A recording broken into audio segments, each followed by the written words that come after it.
So the story keeps changing with Donald Trump. Last week we saw the case where he sent his surrogates out, his press secretary, his deputy press secretary, saying that James Comey was fired because the deputy attorney general recommended that in a letter to the president, and it was endorsed by Attorney General Jeff Sessions, and therefore he followed suit. Well, that was the line.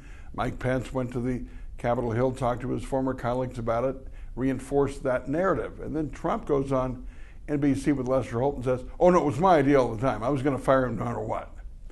Well, now we have a report in the Washington Post saying that Donald Trump gave classified information to the Russians in the Oval Office, the ambassador and the foreign minister, information that should not have been given away. Then General McMaster goes out and tells the press the president did not give away methods or in the techniques or sources. Sources or methods were not disclosed, only places that were already publicly known.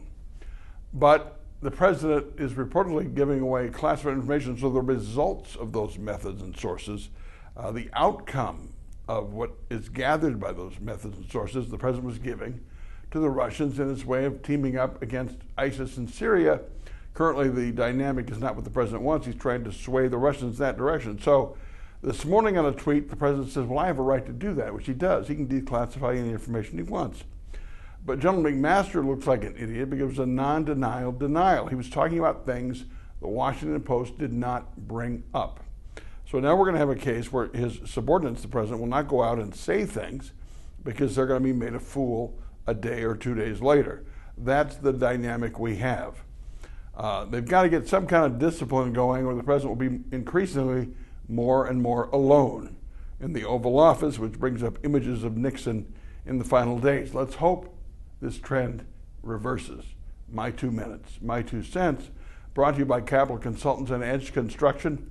Mike Tuig and his staff can redo your kitchen, your bathroom, your basement, your staircase, make your home feel just like home. We can talk about this and more tomorrow at 8, tomorrow at 5 p.m. now on the Mitch Henck Show on madison.com.